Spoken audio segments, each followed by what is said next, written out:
Bonjour à toutes et à tous, bienvenue dans un nouveau podcast. Je suis toujours très heureux de vous retrouver, je dis ça à chaque fois, mais c'est vrai que ça fait plaisir de faire ce genre d'exercice. Je suis aujourd'hui encore en compagnie d'Aurélien de Instagram BasketXFR et sur Twitter Isaac OkoroFC ou OkoroFC, oh, je sais plus. Je sais plus, c'est pas grave. Mais du coup, ça va Aurélien? Ouais, ça va. On est en forme, on est en forme. Les Cavs ont gagné récemment, du coup, c'est cool. Ah ouais, ça donne le sourire. Toujours le beau maillot des Cavs, enfin pas moi du coup, mais moi je maillot classique. Bon, du coup, aujourd'hui, on est ensemble pour parler un peu de news, puisqu'il y a eu des news assez sympas dernièrement, dont par exemple la fin de la March Madness ou autre. On en parlera tranquillement. Mais on voulait surtout parler des super teams, puisqu'il y a entre autres deux grosses équipes qui se sont renforcées très très fort dernièrement. Et donc, on voulait parler de ça tranquillement. Ouais, tout ce qui amène au débat, c'est cool, c'est cool. Voilà, c'est ça. C'est vrai que même si je pense qu'on est plutôt d'accord sur le sujet, il faut quand même voir les deux côtés de cet aspect de super team. Et donc on pourra tranquillement débriefer de ça juste après quelques news. Huh? Do you ever shut up? Do you ever shut the fuck up? What the fuck are you worried about? I'm in the zone, man. I'm in the fucking zone. Would you relax? I'm in the zone. Billy, it is one thing to embarrass me, right? It's another motherfucking thing to piss these guys off that we have to play against. They're just plain fucking stupid, man. Est-ce que tu veux commencer? Bah, du coup, la première news, enfin, c'est pas vraiment une news en soi, tu vois, mais attends, est-ce que je peux faire un petit partage? Ah oui, c'est là le partage, putain, je suis con. Le petit Euh, partage d'écran qui ouais, carie. voilà, du coup, ouais, la première news, entre guillemets, du coup, c'est Théo Malédon en mode petit style de draft, je tenais à le mentionner comme ça, genre, il tourne à 9,8 points de moyenne. Et déjà, là, dès sa première saison, genre, ça se voit, tu vois, il fait des bons choix, euh, il a une bonne vision, il a ce qu'on appelle un peu la maturité déjà, tu vois. Et non, c'est cool, c'est cool, ça fait plaisir de voir des Français performer.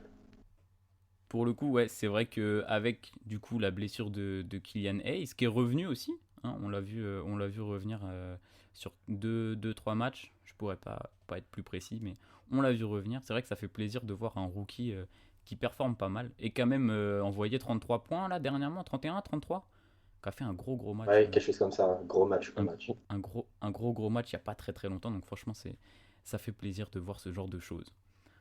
On continue avec, je vais prendre le relais. Je vais prendre le relais avec le retour de KD. Je sais pas si tu as regardé le match, mais du Ouais, j'ai coup, regardé le match, du coup, je voulais tu regarder, l'as je voulais regarder. regardé, ouais. Ouais. Le retour de KD bien vénère, qui a pas joué, qui a pas été jeté dans la fosse au loup direct, mais qui est revenu pour planter 17 points en 19 minutes avec 7 rebonds, 5 passes, le tout à 100% au tir. Bon, après 6 ans sans jouer, bon, c'est quoi tout ça? C'est quoi 100% au le tir, basket? 100% à 3 points, Ouais. 100% lancer franc. 100%, le gars est le boss en fait. Trop, trop fort. C'est vraiment abusé. Voilà, comme vous le voyez, le petit KD. Du coup, à moi, Vas-y, je te on laisse alterne. continuer. Du coup, ouais, je voulais parler vite fait de Isaiah Thomas au Pélican. Du coup, là, récemment, il a eu son premier match. Et là, du coup, il commence à avoir quelques minutes et tout. Et bah, c'est un joueur que j'aime beaucoup, tu vois, avec genre le gars, il fait, tu vois, genre 1m76 quelque chose comme ça. Et du coup, de C'est se ça, dire c'est que ce qui est. quelqu'un qui est plus petit que moi, tu vois, qui arrive à performer autant, genre, c'est incroyable. Euh, Ouais, c'est dingue. C'est dingue. En plus, en interview, il parlait un peu de la vitesse de la NBA. Et c'est vrai que c'est quelque chose qu'on oublie souvent. Nous, que quand on voit certains joueurs, on peut se dire, allez, peut-être avec comment on dit, bref, sait-on jamais, peut-être que je peux scorer un point sur 50 possessions, tu vois. Et en fait, non, pas du tout, il te défonce tous les jours, genre.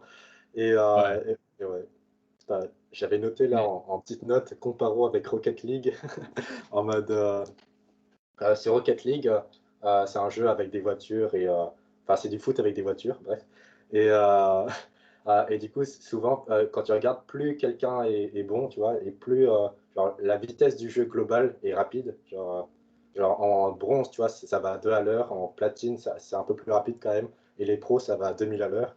Et là, c'est un peu pareil en NBA, du coup, ça va vachement vite. Et On s'en rend pas compte quand on regarde nous d'extérieur, tu vois, mais Ouais, voilà, c'est je clair. tenais à C'est mentionner ça. clair. Bah, et puis surtout que c'est des mecs qui sont tous beaucoup trop grands. Et du coup, nous, quand on traverse le terrain en 30 pas, ils en font 4. Donc forcément, ça, ça calme. Ça calme. Mais c'est vrai qu'Isaiah Thomas, ça fait plaisir de le voir. C'est quoi qu'il a pris comme contrat? Il a pris un contrat de 10 matchs ou un truc comme ça? Je sais plus. Je sais Ah pas ouais, si c'est je pas te un l'ai noté. garanti. Non, je crois. Ah, je sais plus. Je confonds avec peut-être avec des Marcus Cousins. D'ailleurs, tu voulais en parler. C'est vrai qu'il y a eu quelques petites signatures là, à gauche, à droite. Mais Isaiah Thomas, ça fait plaisir. Et quand tu disais la vitesse de la NBA au début, je pensais que tu t'allais parler de être au top et genre la saison d'après être au fond. C'est un peu ce qui lui est arrivé à lui et je trouve ça trop trop dommage quoi. En plus, Mais donc, jusqu'en 2017, ça faisait une belle story en mode le gars est parti de rien et il était quasiment pas drafté et en 2017, il était All-Star, quoi. non, c'était. Ouais, franchement, il a envoyé une saison de dingue avec des jolis playoffs en hommage à sa sœur et tout. Enfin, c'était vraiment le gars. Ouais, pas facile sa vie en règle générale, je pense. Et puis surtout sa carrière en NBA qui est un peu en point mort. On espère que ça va le relancer là, d'aller chez les Pels. Ouais. Ouais, ils ont besoin de stretching un peu. Bon, du coup, en parlant de signature, tout à l'heure, je me souviens dans tes notes qu'il y avait des Marcus Cousins. Tu voulais dire quoi à propos de Cousins? Bah, au final, j'ai pas noté grand-chose. Enfin, j'ai juste noté que de toute façon, même sans lui, ils ont large leur chance pour les NBA Finals. Et, Ça, euh, oui. du coup, ouais. Je sais pas si j'ai vraiment besoin de mentionner le côté ring chaser. Ouais, bon, bah ça continue. Mais est-ce que lui aussi c'est pareil comme Isaiah Thomas? Est-ce que lui il va pouvoir se relancer après ses blessures, après ses contrats à gauche, à droite? Pour le coup, sa situation est assez compliquée aussi, hein. C'est chaud. C'est chaud. Le gars était. Bah, hmm, avant sa blessure, justement, c'était un giga All-Star dans la course au MVP, duo de fou avec Anthony Davis. Et pour le coup, c'est vrai que là, la dégringolade, elle est aussi flagrante, quoi. Ouais. Donc, euh, donc pourquoi pas se relancer un peu. Quel âge il a lui? 30 ans, c'est ça que j'ai vu? 30 ans, ouais. 30 ans et presque 31, allez, 30 et demi. Donc du coup, se relancer, je ne sais pas s'il pourra se relancer, mais en tout cas peut-être aller chercher un contrat de longue durée, 4 ans, 3 ans, dans une équipe assez compétitive. Moi, ce serait sympa, des Marcus Cousins, même si c'est un gars un peu fou dans sa tête, ça reste un joueur superbe à regarder sur un terrain, quoi. Il est trop fort. Ouais, s'ils arrivent à aller relativement loin avec les Clippers et qu'il a des minutes, il y a moyen qu'ensuite, un peu la Dwight Howard, genre il se refait et il signe Ouais, c'est un peu ça. plus. Ouais, ou alors est-ce qu'il continuera chez les Clippers? Est-ce qu'il pourra aller se faire récupérer par une autre team? C'est vrai que ça peut un peu faire à la Dwight Howard et c'est plutôt sympa. On parlait contrat, là, il y a 2 secondes. Oh, ces transitions, là, ça y est. Ça y est, on est des pros de la transition. Moi, je voulais parler de Jrue Holiday, qui a signé un très très gros Chekos, là. Donc, avec Milwaukee, qui a pris 160 millions, du coup, sur 4 ans. Et ça fait beaucoup. Enfin, je sais pas ce que t'en penses, toi, mais moi, je trouve que ça fait beaucoup. Alors, le joueur, je l'adore. C'est le problème du fait que petit marché, gros marché, de ça. Petit marché, ils peuvent pas se permettre de moins bien payer. Parce que si ensuite, bah, du coup, ils décident d'aller autre part, voilà, c'est niqué. Et, euh, et ouais, non, c'est vraiment en soi, si on regarde pas le contrat, c'est vraiment une bonne pioche pour Milwaukee, du coup, pour Ah bien oui. entourer Canis. Et puis surtout, du coup, que lui, ça fait un contrat à 4 ans. Giannis, son contrat doit s'arrêter la même année ou l'année juste après. Et Middleton l'année juste avant. Donc là, ils ont 3 ans, 3 ans de Middleton, Giannis, Jrue. Ce qui fait alors un Big Three. Oui, non, je sais pas ce que. Moi, je dirais Big Three quand même, Ouais, parce Big que Three, Big Three. même si Jrue, il est un peu moins bon que d'autres joueurs de folie, bon, ça fait un gros joueur quand même. Ouais, bon défenseur et tout. Ouais, non, franchement, c'est. Après, faudra voir comment ils pourront entourer ces gars-là, quoi. C'est juste ça. Après, là, depuis qu'il est aux Bucks, bah, après, c'est normal vu qu'il a les meilleurs coéquipiers qu'il a jamais eu, mais là, il fait sa meilleure saison en carrière, que ce soit. euh, enfin, En globalement, il fait sa meilleure pourcentage. saison en carrière. Ouais, ouais. Bah, ouais, oui, c'est vrai que dis donc, même en termes de chiffres, c'est assez impressionnant. Je m'étais pas posé sur les chiffres, mais dis donc. Moi, je suis content. Moi, je suis content pour Giroud. Et est-ce que ces Bucks, par contre, iront chercher une finale cette année? Oh là là. Aïe, aïe, Moi, aïe, j'ai aïe. envie de les soutenir un peu. Ouais, ouais, on va en parler juste après. Il y a d'autres équipes qui sont très sérieuses pour aller en finale du côté de la conférence Est. Qu'est-ce que tu avais d'autre à nous dire? Bah, du coup, j'avais noté vite fait, alors c'est rapide, hein, c'est en mode Zion. J'avais juste noté Zion point. Oh, ce fanboy, ce fanboy. Non, oui. En plus, ouais, je sais pas si tu avais suivi, vite fait, il y a un moment, il y a une stat qui était sortie parmi les joueurs de moins de 22 ans. Je crois que c'était 22 ans ou 20 ans, je sais plus, un des deux, bref. Il avait une streak à 25 matchs à plus de 20 points et plus de 50% au tir. Ouais, c'est ça. Mais le gars, quand tu le vois sur le parquet, c'est hyper impressionnant. Il fait une tête de moins que pas tout le monde parce qu'il fait quand même. Il est pas petit, mais genre, c'est un cube, c'est un frigo qui court en fait. Donc, va arrêter un frigo qui court, quoi. Ouais. En C'est ça, plus, ouais, tu là, compares. récemment, du coup, avec les Pels, il commence à avoir le ballon. C'est lui qui un peu instaure le jeu. Avant, c'était Lonzo qui menait. Et maintenant, c'est lui. Il peut permettre de créer et tout. Enfin, non, il est plus à l'aise, de plus en plus à l'aise. Bah, ouais, et puis en plus, je sais pas quand est-ce que tu as écrit Zion dans tes notes, mais il vient de défoncer les Sixers en fait. Ouais. J'ai pas vu le match, mais statistiquement, c'était lourd, hein. J'ai regardé que la moitié que la première mi-temps du match. Ouais, trop fort, hein. Bah, tu sens que le gars, il est fait pour ça, hein. Il est fait pour ça. Mais déjà, aller taper les Sixers, ça commence à causer. Ouais. Bon, du coup, après Zion, on va rester dans la jeunesse et parler un peu de la March Madness. Du coup, la finale de la NCAA, qui a été vue remportée par les oursons même, je dirais, de Baylor, il n'y a pas de S, je crois, Baylor, face à Gonzaga, l'équipe qui était invaincue, qui était en train de faire quelque chose d'historique et qui n'est pas allé chercher le titre, hein, malheureusement. Non. Je sais pas si tu as pu voir le match.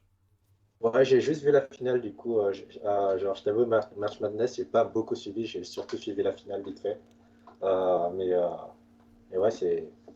Bah, il y a pas eu photo, malheureusement. Moi, je me suis posé devant. Et puis, bah, en fait, je suis vite allé me coucher parce que j'avoue que il y avait 15 points d'écart tout le long. Et tu sentais qu'en fait, à chaque fois que Gonzaga revenait un peu, les Bears, ils remettaient un coup d'accélérateur. Et puis voilà, quoi.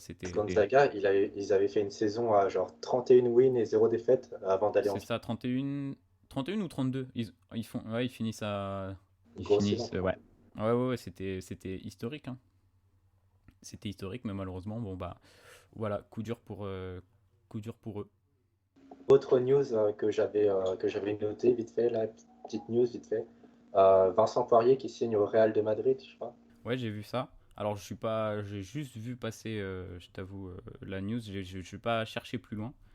Mais du coup, bah, c'est cool. Je trouve que c'est mieux pour lui, en fait, plutôt que de galérer aux États-Unis là. En plus, on en parlait, je crois, à le dernier podcast. On disait, ouais, ça peut être bien qu'il aille en Ah, Europe et c'est tout. ça, peut-être. En tout cas, on en a parlé, puisque vu qu'on a parlé des différents. Bah, vu qu'on a parlé de la trade deadline, forcément, et qu'il s'est fait couper, le pauvre. Mais du coup, c'est bien, parce qu'en plus, il va dans une équipe compétitive, bon, ce qui est normal au vu de son niveau, hein. Il n'y a pas de raison qu'il aille jouer en Pro B.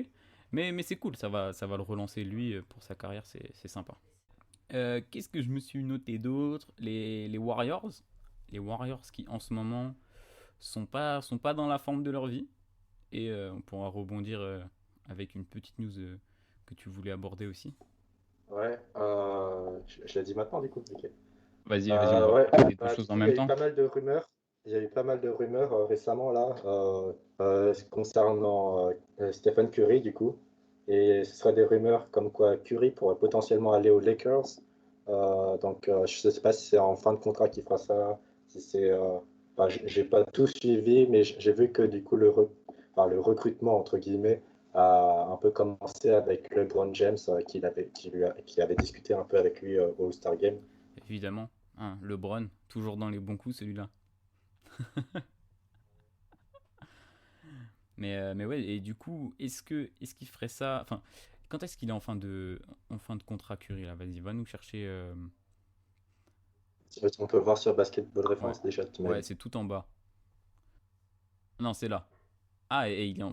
Donc fin de contrat en 2022. Ah, c'est pas 2022. si lointain que ça. C'est Eh pas ouais, si non, lointain que ça. c'est pas si lointain que ça. C'est vrai que du coup, je m'étais jamais penché sur le truc. Et ce qui ferait que là, la saison, bon, elle est ratée. Comment tu la considères, toi, la saison des Warriors? Moi, je la considère euh, peut-être pas ratée, mais c'est un peu dommage. Mais après, en même temps, je pense qu'il y avait beaucoup de gens qui espéraient beaucoup de ces Warriors et en vrai, en étant réaliste, tu ne pouvais pas non plus espérer énormément. Bah, moi, je les voyais quand même pas dans le play-in. Je les voyais juste en place 6. Et avec un Curry, tu vois, qui aurait été en super forme, vraiment sur ses standards de MVP. Et donc là, dixième, c'est juste à l'entrée du play-in. Donc sur la partie basse même du play-in. Et bon, c'est vrai que Curry a raté pas mal de matchs. Je pourrais pas m'avancer là-dessus, mais il a raté quelques matchs là dernièrement, même à cause de son dos ou coccyx ou Drummond aussi. Donc c'est vrai que ça paraît assez compliqué de dire que les Warriors ont réussi leur saison. Ils n'ont pas forcément raté non plus. Si c'est une équipe qui a de l'expérience, donc si ils arrivent à aller en playoff, ça peut quand même. T'es pas content de toucher Stephen Curry en playoff, quoi. Même pour une grosse équipe qui finirait pour le Jazz ou pour les Suns. D'ailleurs, ce serait des jolies confrontations, mais je pense qu'il y a mieux quand même. Il y a mieux. Donc à voir après si lui, est-ce que le retour de Klay Thompson en 2020, 21, 22, 21, 22, pardon, est-ce que ça va le réconforter dans le fait de vouloir rester avec sa franchise de toujours, ou est-ce que il est vraiment en train d'être sur le départ? Je sais pas ce que t'en penses toi. Après, c'est difficile d'être dans l'esprit d'un joueur, tu vois. Enfin, au final, on peut spéculer en mode, ouais, lui, il est plutôt du type à être à la Damien Lillard, à être machin bidule, loyaux et tout, loyal. Mais en vrai, c'est que des spéculations, on n'en sait rien, on peut pas être dans la tête des joueurs. C'est Mais c'est vrai. vrai que j'aurais beaucoup aimé, enfin, je dis ça au passé comme si ça y est, c'était acté, il allait aux Lakers. Mais non, j'aimerais bien le voir. Quand même faire un peu à la Tim Duncan ou Dirk Nowitzki, genre beaucoup de saisons, genre une vingtaine de saisons aux Warriors, et à la fin, t'as un gros, pas road trip, comme on dit déjà, farewell tour.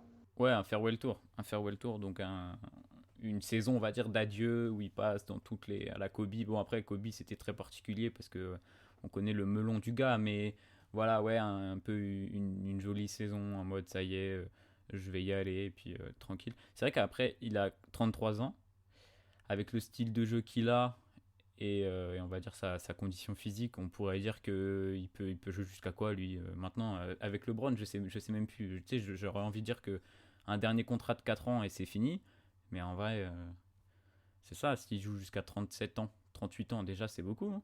Ouais, Ce que t'en penses. 36, 37, hein, franchement.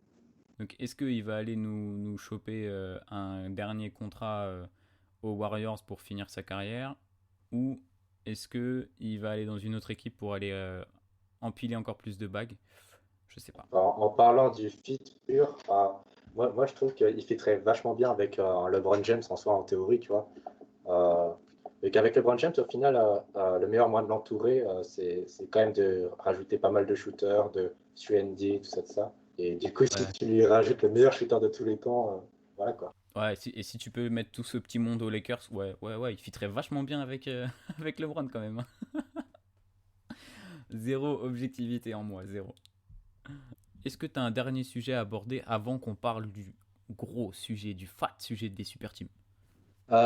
Du coup, ouais, je voulais faire une petite mention vite fait à Russell Westbrook. Un petit SO, Russell, if you listening this, quel anglais? Ouais, petit shout-out, Russell Westbrook, I love baguette.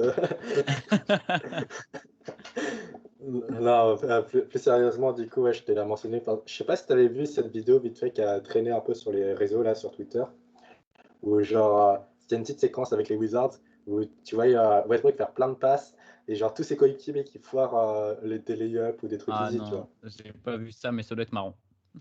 Ouais, c'était très marrant. Bref, c'était juste, du coup, en voyant cette vidéo, je me suis dit, ah putain, faut quand même dire que Westbrook, le gars, genre, il tourne cette saison à genre 10,6 à 10,7 passes des moyennes avec ce genre de teammate, tu vois, avec les Wizards, tu vois.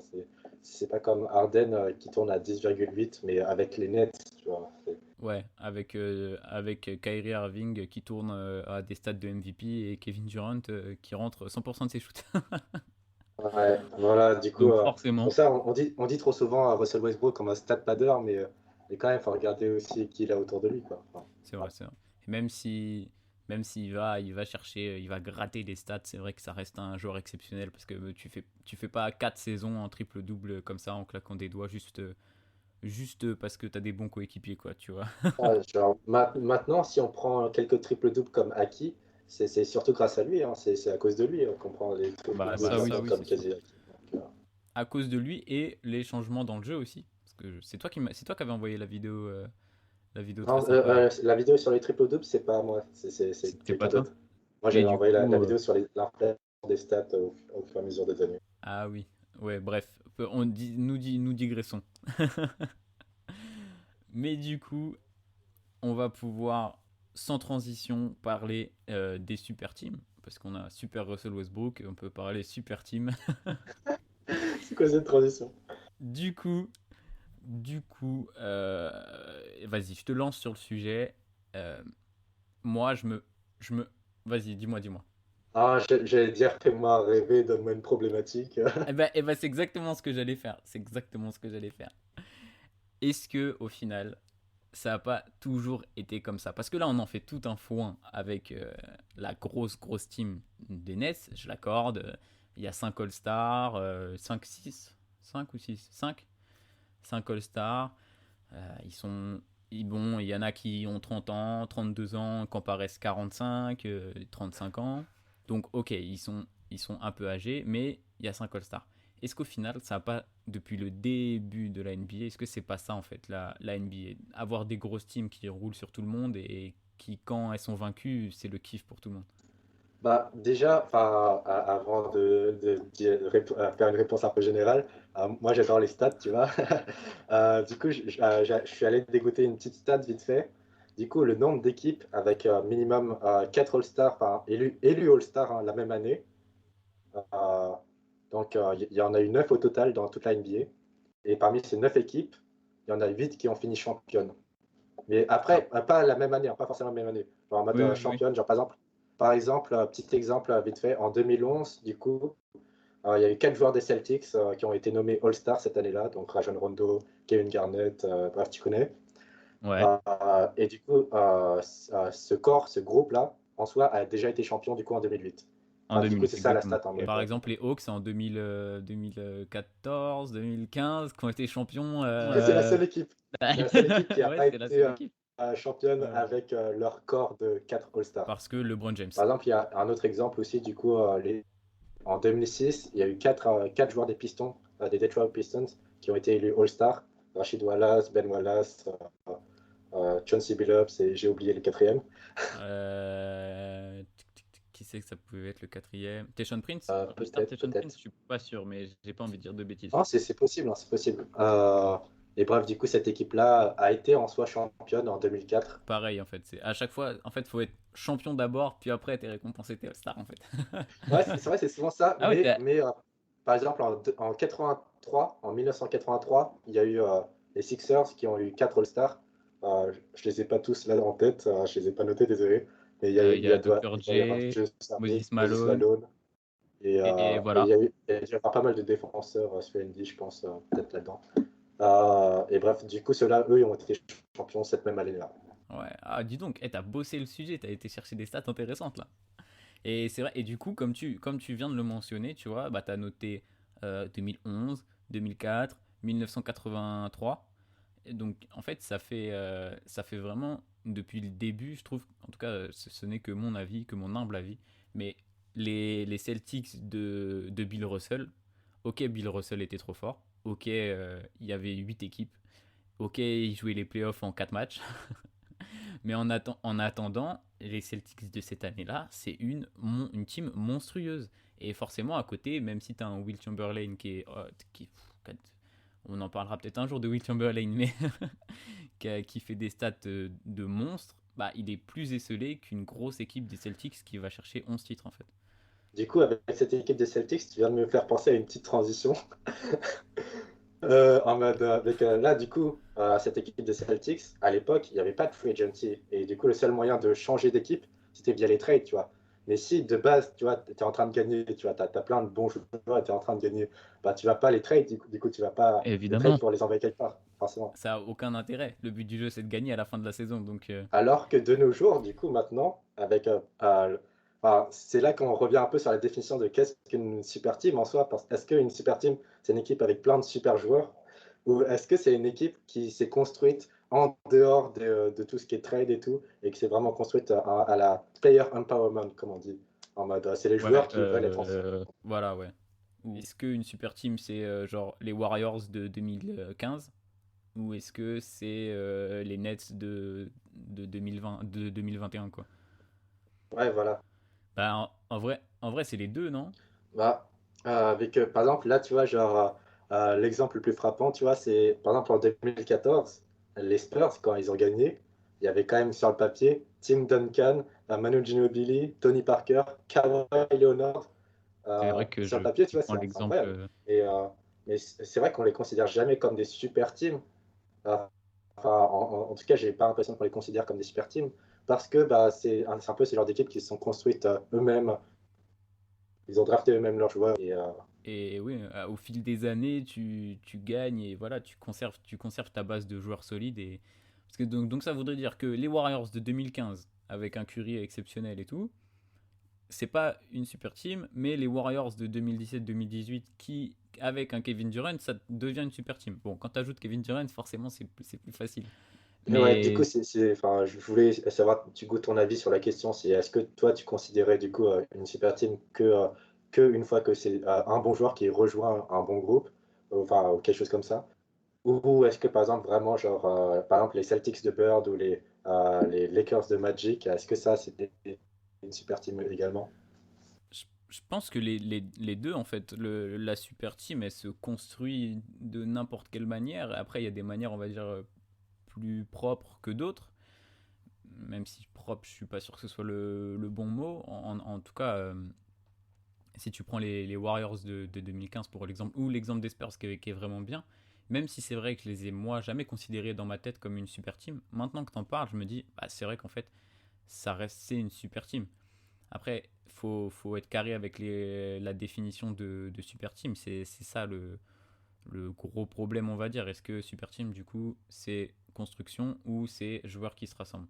Moi, je pense qu'avec ma définition qui serait une grosse team, peu importe comment elle a été formée, une super team, en fait, il y en a toujours eu. Et je pense que c'est pas vraiment ça le problème. Au contraire, ça va apporter de la visibilité à la ligue. Ça va apporter du kiff parce que le jeu qui va être proposé par ces équipes-là va être exceptionnel. Donc je pense que ça peut être que bénéfique pour la NBA. Surtout qu'on on le sait, une super team ça dure jamais. Voilà, Bill Russell il a gagné dans les années 50, c'est pas pour rien que c'est le seul à avoir 11 bacs, quoi. Ouais, c'est sûr, c'est sûr. En plus, tu parlais du coup de visibilité et de kiff. Du coup, je vais rebondir un peu là-dessus. Mais quand tu penses, c'est les super teams en soi qui ont fait l'histoire de ce sport. Genre, si tu remontes, par exemple, les années 80, il y a eu les Lakers de Karim, Magic, Worthy, McAdoo, Wilkes. Les Celtics de Larry Bird, Kevin McHale, Robert Parrish, Bill Walton, Dave Johnson, Danny Ainge. Ensuite, dans les années 90, il y a eu les Bulls de Jordan, avec Jordan, Pippen, toute la clique. Moi je place une petite pour les Pistons, même si c'est pas vraiment une super team. Les Pistons qui cassaient des bouches à les bouches de tout le monde. Dans les années 2000, là. Non, non, 90, justement, juste avant le règne entre les Lakers Celtics et le règne de MJ. Les Bad Boys avec Isaiah Thomas, Rodman, tout ça. En soi, on pourrait dire que c'est une super team aussi, non? Enfin, genre, Bah, c'est des joueurs all-time, c'est des joueurs all-time, c'est sûr, c'est sûr. quand tu fais un top 100 all-time, quand tu fais un top 100 all-time, au final, il y en a beaucoup Et, qui ont beaucoup de joueurs des Pistons de cette époque. ouais, il y a beaucoup de joueurs des Bad Boys, pardon, qui sont même dans le top 50, il y en a deux quand même, hein. Mais bon. Du coup, je te laisse continuer, pardon. Du coup, je m'étais arrêté sur ma lancée là en mode. Bref, mais du coup, ouais, année 2000, Lakers de Kobe Shaq, et année 2000 aussi, les Spurs de Duncan Robinson, Ginobili, Parker. Année 2010, le Heat de LeBron, Wade, Bosh, Allen. Année 2010, les Warriors de KD, Curry, Clay, Drummond. Au final, c'est les super teams qui font un peu l'histoire de ce sport. Et, ouais, même si, enfin, du coup, on revient aussi sur la notion de kiff. Euh, Moi, du coup, par exemple, en tant que fan des Cavs, tu vois, en tant que fan du coup d'une franchise un peu petit marché, bah, du coup, ça me fait pas trop kiffer quand je vois un peu l'avantage des gros marchés, avec au final beaucoup de super teams. Au final, c'est des gros marchés. Et, et ouais, du coup, en tant que fan d'une petite franchise, ça me fait pas forcément toujours kiffer. Mais au final, un fan NBA lambda, tu vois, forcément, si tu lui dis super team, peut-être ça lui fait pas kiffer, mais si tu lui dis KD, Curry et Clay, tu peux les voir jouer ensemble, il va dire ouais, ça me fait kiffer. Ah bah ouais, bah forcément. Qui va dire ça me fait pas kiffer, même si c'est pas l'équipe que tu supportes et même si c'est vrai que à cause de ça, les petits marchés vont être obligés de mettre des 250 millions sur. Non, j'exagère. Des 210 millions sur Gobert. Gobert, il a pris. Oh, non, si, 250. Oh, je sais plus. 205, je crois. 205. Ouais, c'est ça. J'inverse le zéro et. Ouais. Mais du coup, forcément, ils vont devoir mettre des plus gros contrats sur des joueurs qui. Je dis pas qu'il en vaut pas le coup, Gobert, parce que c'est un super joueur, mais pour être sûr de les garder et pas se les faire piquer. Après, c'est aussi tout un délire de gagner avec un petit marché. Mais bon, ce serait un autre débat. Mais genre, quand tu vois le titre de LeBron aux Cavs, bah, c'est pas la même chose que. Bon, déjà, déjà ils reviennent d'un 1-3 en finale. Mais même, c'est pas la même saveur que le titre de Miami, puisque Miami, tu savais qu'ils allaient finir par gagner. Et encore, même en 2011, bah, ils gagnent pas en fait. C'est pas si facile de gagner le titre NBA. Du coup, je comprends pas trop les gens qui crachent. Après, j'en ai pas vu beaucoup. Il y a beaucoup de vannes. Il y a beaucoup de vannes, d'accord, sur bon, bah, les Nets, ils vont récupérer un tel. Les Nets, ils vont récupérer encore un tel. C'est ça, quoi.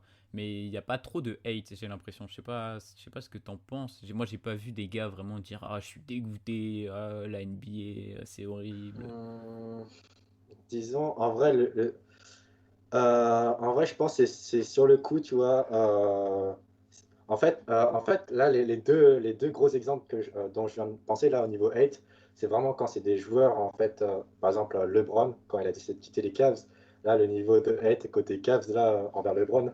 Mais, et pareil, du coup, KD même aujourd'hui, il y en a beaucoup en mode, ouais, c'est pas des vrais bagues, gna gna gna gna gna gna. Enfin, Après c'est deux joueurs qui sont quand même, je trouve très, ils sont clivants tous les deux, mais le truc c'est que KD, genre, il a vraiment un caractère un peu bizarre et ah, ouais. alors que LeBron n'a pas du tout la même mentalité, je sais pas, tu vois, genre, moi KD, ok, c'est un super joueur de basket, mais je trouve que l'homme a l'air un peu, il a l'air un peu chelou quand même KD. Mais du coup, puisque là, qu'est-ce qu'on peut dire? Moi, je me demandais du coup à qui la faute? À qui la faute du fait que on parle beaucoup des super teams? Nous, on a choisi notre camp. On est team super team et forcément, on est team super team. Ça, c'est. Et forcément, c'est un plaisir de. Moi, je suis fan des Lakers, mais d'accord, si les Lakers gagnent pas le titre tous les ans, et en soi, c'est pas grave, je m'en fous. Je préfère aller voir du beau basket et faire kiffer, de me dire, waouh, cette équipe-là, c'était dingue.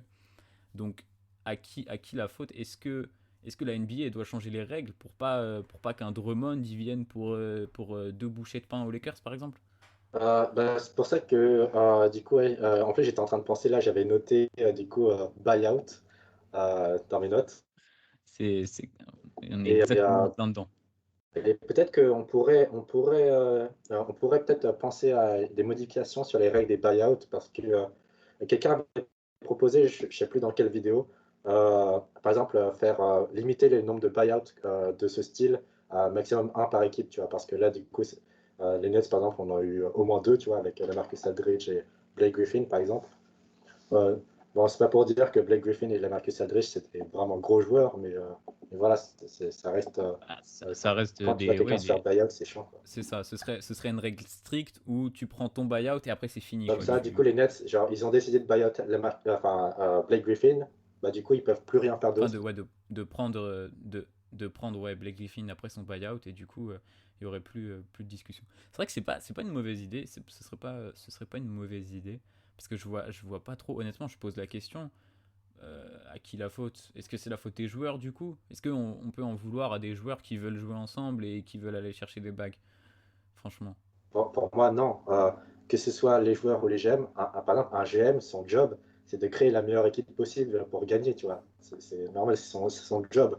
Un joueur, son but ultime, entre guillemets, c'est de gagner le titre, tu vois. Et du coup, si tu peux gagner le titre chez les Nets et que tu peux pas gagner le titre chez les Cavs, bah, tu vas aller chez les Nets. Ouais, c'est clair, mais c'est trop ça. Et puis on se souvient que non, puisqu'il faut quand même avoir un rôle.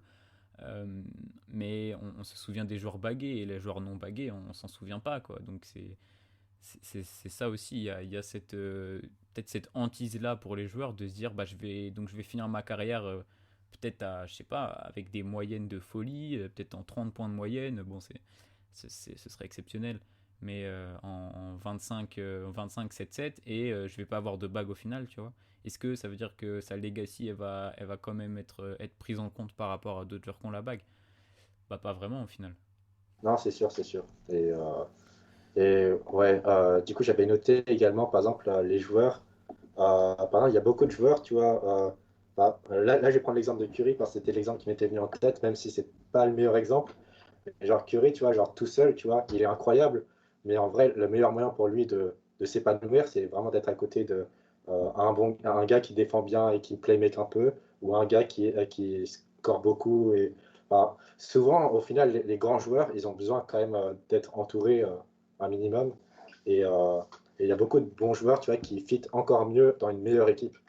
Et, euh, et ouais, du coup. Ouais, c'est vrai que même si ça reste un sport, on va dire, le sport collectif le plus individuel, puisque bah, on n'est que 5 sur le 5 contre 5, hein, donc forcément, c'est une énorme individualité d'un côté, ça peut tout changer.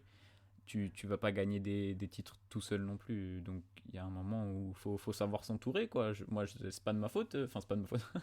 Si KD il est bon et qu'il dit à tout le monde, venez dans mon équipe, moi je suis le premier à dire à KD que je viens dans son équipe, y a pas de problème.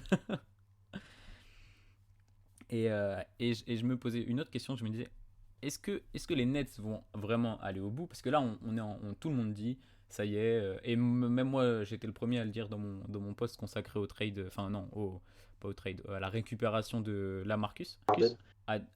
Non, Harden, Harden c'est costaud, mais bon, la saison était encore longue, tu vois. Là, la saison, elle est un peu plus avancée. C'est pas la signature de Lamarcus Aldridge qui va faire qu'ils vont gagner, hein, Ah non, ça. Ah oui, ça, là on est d'accord, mais c'est vrai que ça, plus ça, plus ça, plus ça, j'arrivais à un moment où je me disais, est-ce qu'on peut pas arrêter la saison direct, on donne le titre aux Nets, bien joué, voilà, merci, basta. Mais le truc c'est que, comme on l'a vu l'année dernière déjà, avec Miami et Milwaukee, ben les Bucks, ils sont même pas allés en finale de conférence en fait, les Bucks. Donc au final, avoir une grosse équipe, est-ce que ça t'assure d'avoir une bague à la fin de la saison? Je suis pas sûr, je suis pas sûr. Du coup, pour revenir au Nets, j'avais noté que, vu que j'avais regardé vite fait le match là de Kevin Durant, du coup, lorsqu'il est revenu, du coup, j'avais noté que, quand même, là, déjà, la Marcus Aldridge et Blake Griffin, ils commencent petit à petit, tu vois, prendre leur repère et tout. Et genre, par exemple, j'avais noté également, là, vite fait, en faisant des recherches, là, que Joe Harris, là, il fait sa meilleure saison en carrière, hein, de loin, hein, de loin. Il est en Ah ouais. 51, 48, à 14 points. Et quand même, Oh là là. Bah, il shoot 6 fois par match, tu vois. 6 fois. Kyrie Irving, il fait sa meilleure saison en carrière de loin également. non À mais Kyrie, 50% au tir et 27 points de moyenne, 28. non mais Kyrie, on n'en parle pas, mais oh, limite il est dans la course au MVP Kyrie. S'il a pas Harden dans son, enfin, je- c'est affolant, c'est affolant. Du coup, ouais, Et donc, cette équipe des Nets, elle fait peur, hein, elle fait peur. Et après, ouais, du coup, tu disais aussi les Lakers sur le papier, tu vois, c'est aussi une grosse équipe, tu vois. LeBron James, Anthony Davis, Andre Drummond, Dennis Schroeder. Après, du coup, toi, tu es fan des Lakers. Du coup, est-ce que tu as regardé vite fait les matchs sans LeBron et sans Anthony Davis? À quoi ça ressemblait? Ouais, j'ai regardé et franchement, t'as pas envie de les regarder. Bah, en vrai, c'est pas pauvre, c'est cool en plus, ça permet de développer certains autres joueurs, mais enfin, tu fais pas le poids, tu fais le poids face à personne, même contre. On, on a de la chance. Les Lakers ont réussi à pas trop perdre de matchs. Forcément, ça a perdu, mais genre ils sont pas en 0-0. Ça fait combien de matchs que LeBron il est plus là? C'est pas peut-être 0-8 quoi, tu vois, genre je dis une bêtise. Mais donc ils ont remporté quelques matchs. Forcément, ils ont joué contre des équipes qui étaient aussi à leur portée, on va dire, sans LeBron et AD. Mais non, ça change, ça fait une très très grosse différence. Donc ça change du tout au tout comment dire, le statut de l'équipe en fait. Mais est-ce que l'arrivée de Drummond de Lakers, c'est pas pire que celle carrément de Blake et Lamarcus chez les Spurs, chez les Nets? Bah, ouais, tu connais mon avis mitigé sur Drummond. mais, Ouais. mais vas-y, pour le bien de cette vidéo, je vais dire quand même du bien de Drummond. En soi, tu vois, c'est quand même un gars qui tourne en double-double facile, facile. Autour de AD et LeBron, si tu rajoutes un Drummond pour ancrer un peu la défense et prendre tous les rebonds et tout, franchement, ça peut faire une belle pièce, presque plus valuable que la Marcus Aldridge et Blake Griffin. Bah ouais, surtout qu'il a pas le même âge, lui, il a quoi, 27, 28 ans, alors que les autres, c'est des trentenaires, ils ont la trentaine passée. Genre, franchement, si ça fit bien, si les trois ils s'entendent bien, ça veut dire qu'en plus, il va être en fin de contrat là cet été. Est-ce que les Lakers ils vont pas juste mettre le grappin dessus, faire un big three de ouf et basta, on va régner pendant, allez, je vais pas abuser, mais pendant 2 saisons, 3 saisons. Après, moi, je vois bien André Drummond à la fin de la saison, genre, quels que soient les résultats des Lakers, ne pas rester aux Lakers pour pas cher, aller chercher un contrat un minimum pas mal chez une équipe un peu moins contender, mais quand même pas non plus dégueulasse. Ouais, je pense que ce serait. Quoique, parce qu'avec la mentalité qu'il vient de nous montrer, je sais pas si est-ce qu'il pourrait cracher, enfin pas cracher, mais est-ce qu'il pourrait se dire bon bah c'est pas grave, là je prends un contrat de 2 3 ans, ou alors il prend un contrat à longue durée comme Anthony Davis et pour faire la transition avec LeBron, tu vois. Enfin, ouais, je sais pas trop comment ça va se goupiller tout ça. Je sais pas, pour moi, c'est pas une bonne idée de donner beaucoup pour André Drummond, enfin, pour les Lakers, enfin, je trouve. Après, Ouais, non, je pense pas. Je sais pas ce que tu entends par beaucoup, mais qu'est-ce qu'il vaut Drummond? Là, il avait quoi? Il avait 30 millions par j'ai saison? dit à prolonger pour longtemps à la Anthony Davis. Du coup, je me dis, Anthony Davis, il n'arrive pas Ah avec non, Pacton. non, même pas. Il a même pas pris le pactole. Il a pris en vrai, ok, il a pris un gros chèque, mais il a pris, genre, comparé aux joueurs que c'est, limite, il est au minimum vet là. Parce que ça veut dire quoi beaucoup pour toi pour Drummond? Moi, je verrais bien un 20 sur 4 pour ce gars-là, tu vois. Parce que là, il avait quoi? Il avait 30? 20 sur 4, c'est genre en mode 20 ans, enfin, Non, pardon, 20 ans, non, 20, pardon, 80 du coup sur 4. 4 fois 20, ok. Ok. Ouais, 4 fois 20. Bah, j'allais dire un truc en mode 20 ans par an, enfin 20 ans par an. 20, ça y est, c'est la fatigue, là. 20 20 millions. millions, 20 millions l'année, j'allais dire un truc en mode 20 millions l'année, c'est beaucoup. Mais après, en plus, quand tu réfléchis au fait que là, le salary cap, il peut remonter pas mal et tout, en vrai, peut-être que c'est pas mal, ouais. C'est pas mal. Pour un joueur de son calibre. Ah là là. Bah, ouais, tu sais. Mauvais passage chez les Cavs. Ça ne pourra pas être rattrapé. Mais du coup, est-ce que tu voulais finir sur quelque chose d'autre? Moi, j'ai une petite dernière question. Vas-y, vas-y. Je me demande sur quelle équipe est-ce qu'on tombe le plus? Enfin, est-ce qu'on tombe, je sais pas si tu comprends bien du coup. Est-ce qu'on tombe le plus sur celle qui gagne pas le titre? Est-ce que les Nets, s'ils gagnent pas le titre là cette année, est-ce que c'est une saison, cata, même s'ils vont en finale, ou est-ce que on se dit bon, c'est leur première saison, on verra l'année prochaine.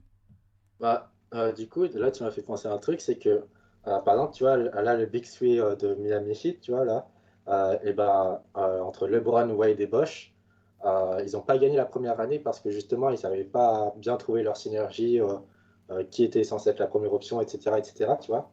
Du coup, je me dis, genre, si les Nets gagnent cette année-là, ça veut dire qu'en moins d'un an, ils auront réussi à trouver leur synergie et tout, alors que les Brown, Wade et machin, ils n'auront pas réussi Ouais, en un an et demi. je trouve la synergie, elle est bien trouvée du côté des Nets, hein. Quand KG il est là, il artille, Kyrie il artille, et James il s'occupe de tout. Du coup, en vrai, ouais, j'aurais tendance à dire qu'on va pas trop tomber dessus sur les Nets. Par contre, du coup, enfin, je sais pas, c'est pas vraiment une super team, mais je pense que si les Clippers, là, cette année, ils se foirent avant la finale de conf, je pense que là, on peut bien tomber dessus. Donc tu penses que si les Clippers ils retournent pas en finale de conf, tu leur tombes plus dessus que les Nets qui gagnent pas le titre? Euh, ah ouais, clairement, clairement. Après, les Nets qui vont pas en finale, là, peut-être que ça se joue. Mais vu que, en fait, le truc tu vois, avec Clippers, c'est que déjà dès l'année dernière, ils avaient fait un gros truc en mode ouais, win now et tout. Et ensuite, forcément, tout le monde leur est tombé dessus quand au final, ils ont dit ouais, c'était pas l'année pour nous, tu vois. Mais ouais, donc tu serais plutôt du tendance à dire on patiente un peu pour les Nets, quoi. C'est pas trop grave s'ils gagnent pas dès cette saison. Voilà, c'est ça. Ouais, je suis plutôt d'accord en fait. Même si, pour le coup, ils ont pas été trop arrogants. Alors, je dis peut-être une grosse connerie, mais je les trouve pas, tu vois. Je trouve qu'ils sont hyper concentrés. Harden, son début de saison, Kata aux Rockets, depuis qu'il est arrivé à Brooklyn, il est hyper sérieux. Kyrie, bah, tu l'as dit, hein, on a vu les stats, il est dans la forme de sa vie. Et puis KD, il est tranquille en train de profiter de ses vacances. Et là, dans un mois, il commencera à jouer au basket, tu vois. Donc, Donc franchement, c'est chaud. Là, cette fin de saison, elle va être incroyable. Est-ce que tu avais autre chose à rajouter du coup? Non, je me dis que là, ça fait. Je pense que ça pense, doit être ton plus long podcast, là, de loin. je pense que là, ouais, je pense que là, le montage va Petit bien mot de la fin s'amuser. vite fait. Vas-y, fais-toi plaisir. Prochain podcast, on parle de Kobe ou pas? Oh là, qu'est-ce qu'il veut me faire dire lui? Prochain podcast, on parle de Kobe. On parle de Kobe pourquoi? Tu sais, je t'avais noté un petit sujet là. Ah oui, ok, je vois. Oh, le prochain peut-être pas. On peut se garder. Ça, c'est un sujet. Enfin, maintenant, c'est un sujet qu'on pourra balancer à tout moment. Ouais, c'est vrai. On verra. En tout cas, on en a encore sous le manteau. Non, ça y est, la fatigue nous rattrape. Bon, du coup, ça a été un plaisir de faire ce deuxième podcast, ce second podcast, si on veut bien parler français, avec toi. J'espère que c'est un plaisir qui est partagé. Partagez, partagez. Euh, je vous laisse, pareil, comme d'hab, je vous laisse aller venir discuter sur Instagram, que ce soit de mon côté ou du côté d'Aurélien, BasketXFR, tout ça. Ou sur Twitter, du coup, puisque tu dis que t'es un peu plus actif sur Twitter. Je vous mettrai tout ça dans les petits liens qui vont bien, comme d'hab. Je vous dis ciao, et Aurélien, à plus, hein. Ouais,